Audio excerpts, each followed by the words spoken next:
This is the Meaning Business Podcast, your go-to source for business tips, advice, growth, and exit strategies, hosted by Bruce Kudry and Peter Spinder.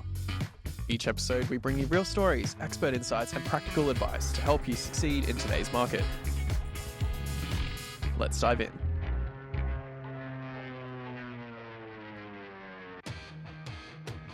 All right, today we're going back to 1985. Oh no, I was 5 years old. This song was my favourite song in 1985. I mean, I liked other songs, but this was really current, right? David Lee Roth, Van Halen. And I used to drive up to Sydney.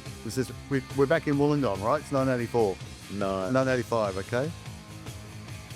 So you got the picture? Yep. 1985. All right, we can thank you, David and Van Halen. So it's taken me back. So it's 1985. I'm 24 years old. I've got my third service station. I'm young and dumb, and I'm full of enthusiasm and energy, and I've got no idea what I'm doing, but I'm doing my best. Sounds like you're having a lot of fun. I thought you were going to say something like that. This changed. We were having a lot of fun. So I've got this my service station. It's called the Shell service station at Ferry Meadow, and it's on the Princes Highway, but it's not really a highway. It's a main road through the north side of Wollongong. It's on a corner, and at the corner sign is Elliott's Road. Elliott's Road goes down to the beach, goes over the railway line down to the beach. So the service station is one of the biggest service stations in Wollongong. It's what we call a gas bar. So it's got a big shop, forecourt, sells petrol, and down the back it's got a car wash, but the car wash is closed.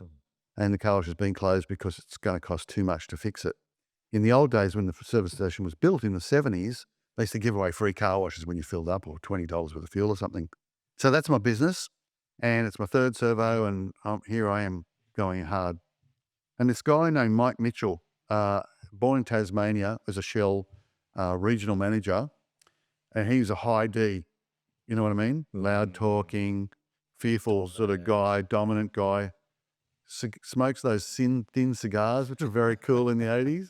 Cowboy boots. So Mike Mitchell gets me and my business partner, Alex. And he takes us across the road. And on the other side of the Princes Highway is the McDonald's at Ferry Meadow and a mobile service station, which used to be an Amoco. It's got a robo car wash. Takes us across the road. We're looking at the service station. And he said, "Boys, look at that. What do you see?" And what do you think we said? Service station? Yeah. No. What do you see? Service station! What else do you see? An opportunity. It'd say pumps, petrol, people. I thought, oh, people. Gardens. He goes, "Boys, you're looking at an opportunity." You were He right did there. say that. Exactly. What are you looking at? You're looking at an opportunity. And then he goes on to say, with this opportunity, you can do whatever you want. Don't think you just sell petrol. Don't think you just sell car washes.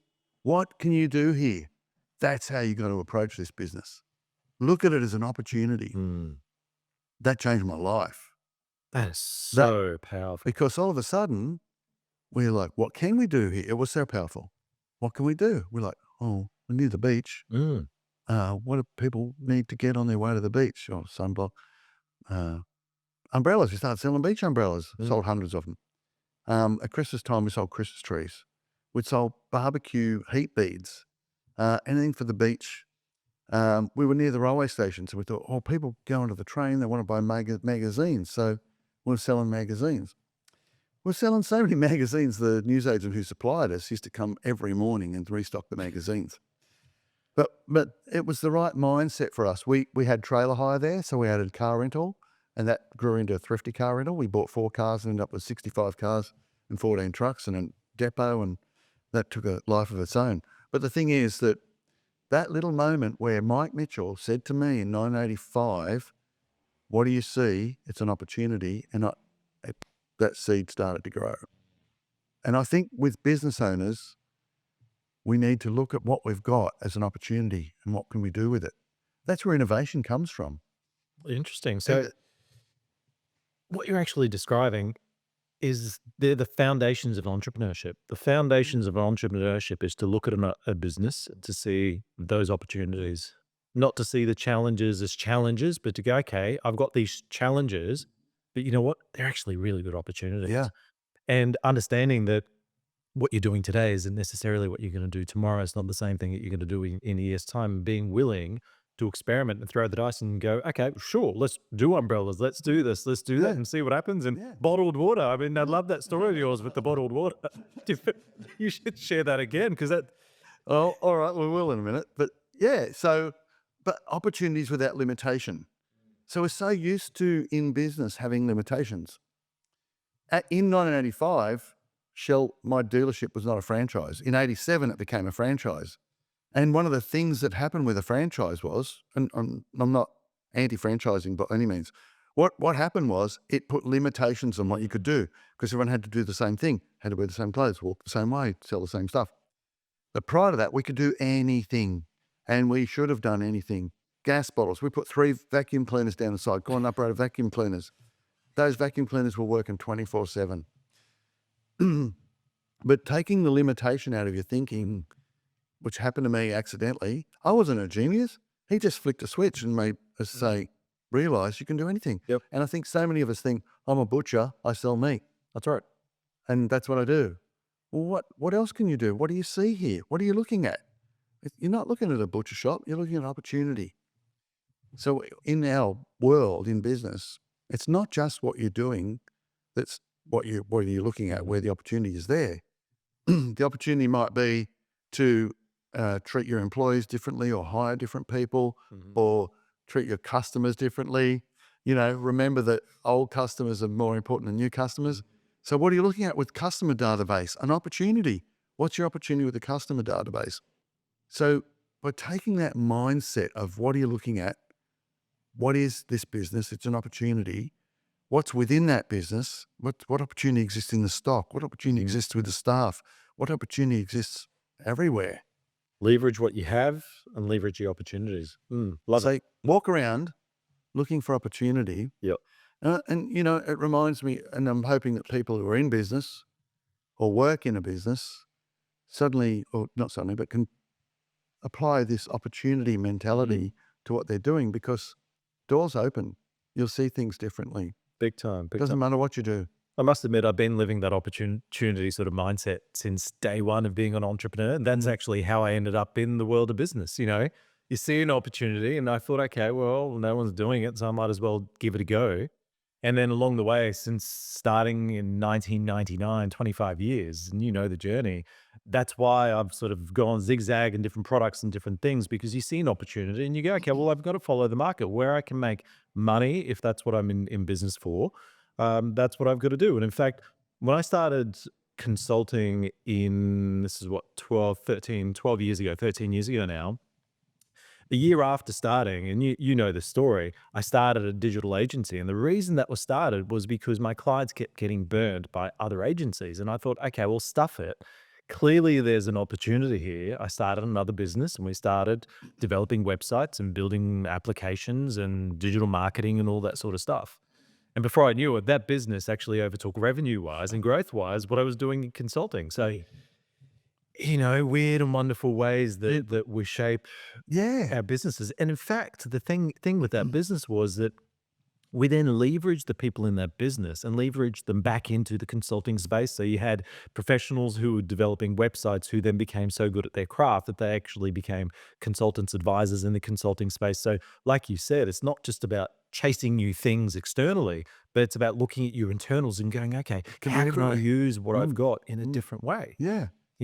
Bottle of water, okay, one might think, okay, this bottle of water is for drinking. Someone else might think, okay, well, this bottle of water is for something else, some other purpose. Yeah. Repurpose that. Exactly. So, by the way, you are an entrepreneur, because Bit too much. when I tell people that story about Mike Mitchell looking at the service station, Yep. Alex and we were like, pumps, petrol, Shell sign, no. Garden, sky, no. People. I thought people was the answer. No. Opportunity, you got it. Most people don't get it. But what you're looking at is opportunity, right? Absolutely. So you are an entrepreneur. But the thing is, when you take the limitations away and you start thinking about what unlimited things I can do in my business, and I see this with a lot of really clever entrepreneurial business owners who buy into business. It could be dry cleaning or something, and they see without limits what they can do. mainly subcontinental guys, they then pursue that thing that they think of, and because they've got no limits, and quite often they follow that path, just like you were saying about the website development, wherever it takes them. Yeah. And just You don't just- stop because you've got no limits. We're just going to That's keep it. following it. You shuffle and shift. Now, the big thing though is that you can't just roll the dice continuously. And I've made that mistake of rolling the dice and going in the wrong directions, and that's how you learn. So if you're going to do that, you still need to have the right foundations in place. So you still need the foundations of business, the things that make a business, whether it's financial management, people management, operational management, systems, processes, blah, blah, blah, blah, blah.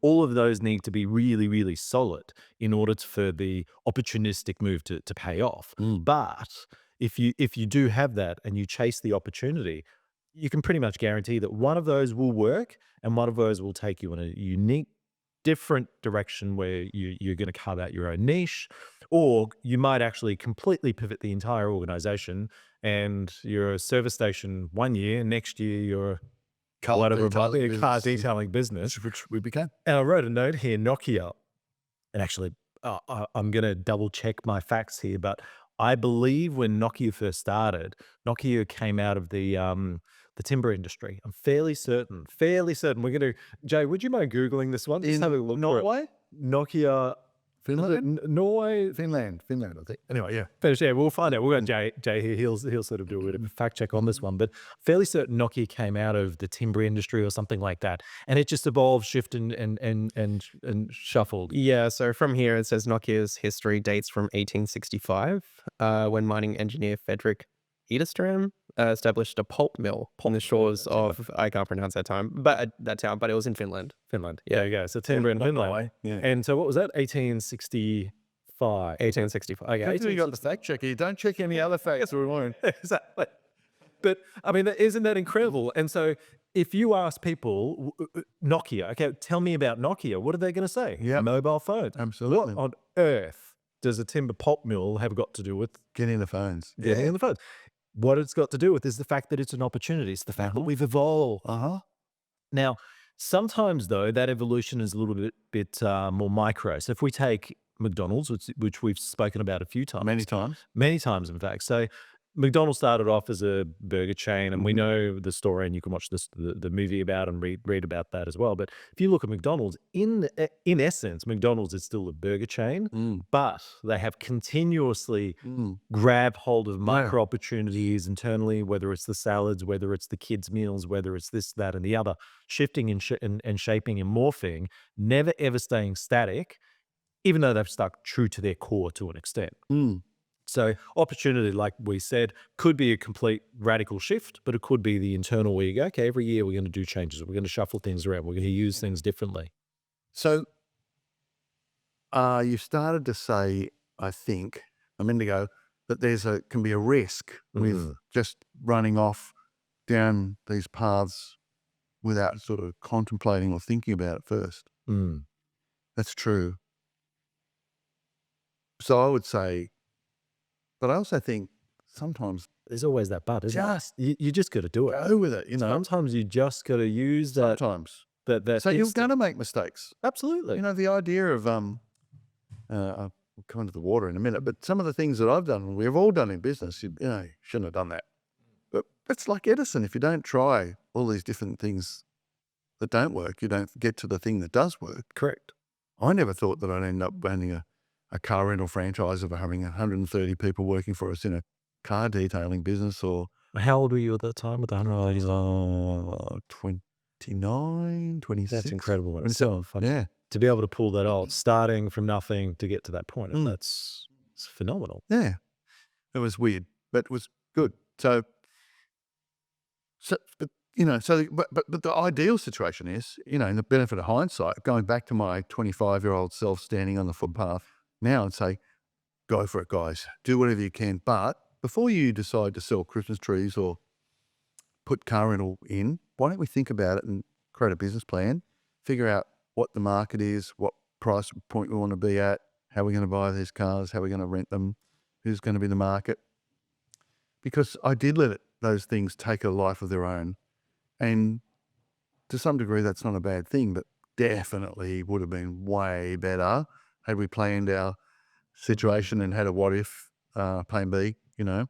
It's an interesting one. So this goes back to the question of, okay, well, do we need plans in business? I think It does. we know that we do, and we've had this discussion before. However, the big however is that you got to stop over planning. So especially when things are in a momentum stage in an industry where you see that, okay, there's an opportunity right now, you don't want to plan for 6 months. What you want to do is you want to grab hold of that opportunity, move quickly. But you've got to have some sort of a mental plan, or at least spend some time understanding, okay, well, what does this actually mean? Yeah. Even though there's an opportunity, am I actually going to be able to leverage this and turn it into a profitable, commercially viable opportunity? So Or is it just going to suck up time, energy, and money? Yes, it's going to take me Yeah. in that direction, but in fact, it's not. It's a So moot think of point. it from all sides before you go there. That's right. In other words, consider the options. But one thing I like, Pete's favourite subject here. One thing that I like about what you do with advisory is a lot of advisors are either single focused, like marketing or efficiency or whatever it is, leadership. That's not the criticism or the positive here. The positive here is that you do encourage people to take the limitations away. You do encourage people to see the opportunity. That's the entrepreneur at work. You do enable people to have no limits and to figure out what's best. And sometimes that does also mean, yes, that's a great idea, but your capacity is not there to do that. Or sometimes it means you've got to restaff the place or whatever it is. Correct. But at least because of your basic nature being entrepreneurial, you're going to go on that journey with those clients and say, okay, let's make this happen. It's critical. I think there's two things in business that I strongly believe in. Number one is you do have to be opportunistic. So I'm a very, very big believer that you've got to be willing to experiment and fail and learn from those and move forward. The other big thing that I personally believe in is that good entrepreneur has multiple businesses and multiple revenue streams. And the reason we want to do that is because at any time there are different forces in different industries and different businesses. And so you want to try and hedge your bets to an extent. So you want to say, okay, well, if one business is being impacted by something, I've got other revenue streams. But the other reason you want to do that is because, going back to what you said before, really at the beginning of this conversation, if you've got an existing contact-based database of clients, customers who purchased from you, my question is, what other opportunities exist to sell to that customer that makes sense? So There's a lot. And there's a lot. So if I'm selling a particular product or a particular service and they're really happy with me, that I'm in my mind, I'm thinking, all right, well, what else does your business need that we can provide? Oh, okay, you need marketing or you need digital. And that's how my digital agency came about, because one, clients were getting burnt, but also because I saw, okay, there's actually good money in this. So all of a sudden I can make twice the amount of income from a client. With your database. Yeah, we have the advisory, plus you have the other things. Yeah. So if you're, it doesn't really matter what kind of business you are. It could be a hair salon. You might have 80 people in your database as customers. Doesn't sound like much. But the opportunity to work with those guys and to market to them and think about what they need and ask them questions and get them to become ambassadors, whatever it is there. And so many people And what else don't bother. can you sell to them? So with a business like that, I put on my digital hat and I go, okay, well, what's a subscription model potentially look like for a hairdresser? Okay, so I go in every month and get my hair cut. Okay, well, why don't you put me on a subscription package for products? Every Exactly. month I get this delivered, or I come in every time I get a haircut, or so we're thinking out loud. So COVID, for example, what happened with a lot of hospitality businesses? They had to shut their doors. Now, most of them, okay, we know that there was some rent relief and rent pauses and things like that, but let's put that aside. Let's assume there was none of that. Most of them still had to pay rent. They still had to pay premises. You still had those overheads, but you had all those empty spots. So what could you do? You could still be in the kitchen and potentially cook if you have a blast chiller or you have those big fridges, make meals in advance, sell them to people who could then come in, the locals, and pick them up. So there's different ways we can think of it. And then post-COVID, that same restaurant, what I would say to them is, you know what, Bruce, continue doing that. That becomes another revenue stream for you. Put me on a subscription service. So once a week I pop in and I pick up 10 meals. I don't know. I'm thinking out loud. Nando's, for example. I know I'm going off on Nando's with their chickens, and you go in, you go and eat their food, right? The peri-peri that they're known for. Well, guess where else you can buy Nando's peri-peri sauce? Woolworths and Coles. Yes. there you go. There's an opportunity that they've seen. They're going, okay, you want Nando's at home? Here's our sauce to make it yourself. Yeah, yeah. What a smart move. Yeah, very smart. So every business, I reckon you could take any scenario and go, there's opportunity there. You're a plumber. What could a plumber do? Let's say you got four guys working with you. What opportunities, we're just spitballing here, right? What opportunities would a plumber have in his business to improve his revenue or his business or reduce costs? Where are the opportunities, you reckon? Okay. We're just hypothesizing here. Bear with us, everybody. Yeah. I'd be thinking, okay, if you've got periods where there's downtime, and whether it's a cyclical thing in an industry, I don't know, in plumbing if it is, I'd be thinking, okay, what sort of service can I introduce that is almost like a maintenance type regular service that I can sell to my customer base, that I can send my team out to during quiet periods. So if I've got 10 people on my team and it's a quiet period, well, if I've got maintenance services out there, then I could say, okay, well, let's schedule our maintenance services right now. The other thing you could do is, I don't know, do we need any particular products or things for the home that I could then add onto my website or turn it into Yeah, a like water filters or pool servicing gear or absolutely. plumbing. So things that I might need around the home. Well, if you've got access to those products, well, might as well chuck it up on the website, have it as an e-commerce. And every time you've got a new customer, you add them to your newsletter list. You introduce them to the fact that, oh, we're not just plumbers here, but we also sell and stock these products as well. Thinking externally beyond that. So here's some. Divisionalize and newsletter. So you just said, we've all had plumbers come to our house, right? I've never received an email or a newsletter, an update, a tips, a hi, here we are. So what happens is I forget about the plumber that I used before. I might have them in my phone number, my phone book or contacts.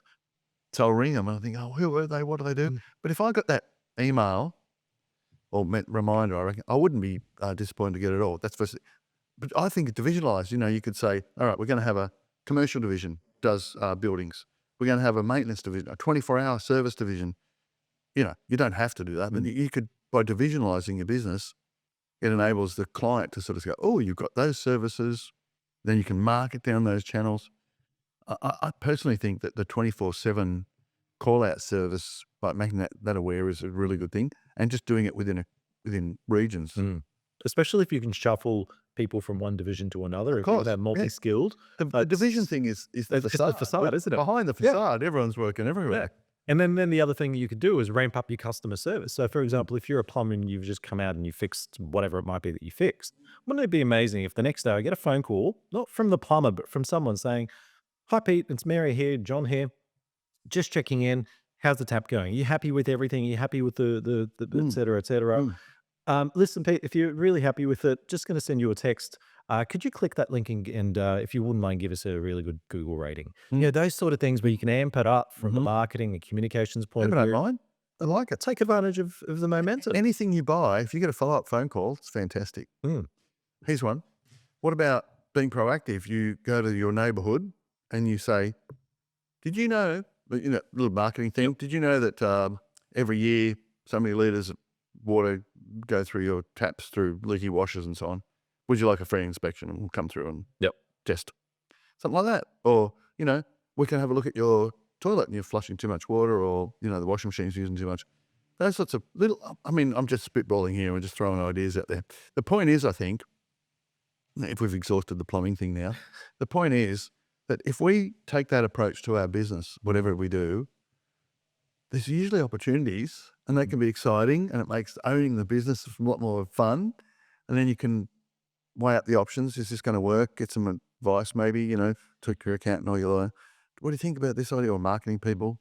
And then you create a package and away you go. And you've got new legs. Phenomenally powerful. So I'm going to get all theoretical for a moment with you guys and just bear with me for a moment. But there's a concept called absorptive capacity. So absorptive capacity is a concept that it ties in learning experience, experiential experience, so hands-on, making mistakes, failures with success. And the theory basically is built around the fact that, and this is studies have been done, that those individuals who have got really high absorptive capacity, build absorptive capacity organizations, typically experiment more, fail quicker, learn quicker, and therefore succeed greater over the long term than those individuals who have got the low absorptive capacity. And absorptive capacity is the ability for someone to go, okay, I'm going to open my mind. I'm going to look at the news. I'm going to look at YouTube. I'm going to look at these different information sources. I'm going to see what's happening in the wider landscape, not just in my industry. So you might be a plumber, and instead of just looking at the plumbing industry, you might go, okay, well, I hear all this buzz around AI. Okay, what does that mean? How could I use AI? So then you go down the rabbit hole of learning about these new tools, technologies, new things, and then you go, okay, well, maybe I'm going to experiment. And you bring your team along the journey. You say, hey, Bob, listen, I see this new platform, this AI thing. It might be really useful for customer service. Why don't we do this? I'm going to give you 2 days next week. I just want you to play with it. Come back to me and show me what we could do with it. Experiment, right? AI in quoting for the job. Yeah, exactly. Yeah, so it's this ability to go, okay, I'm willing to learn. I'm willing to listen to other people. Open mind. I'm willing to experiment, roll the dice, fail.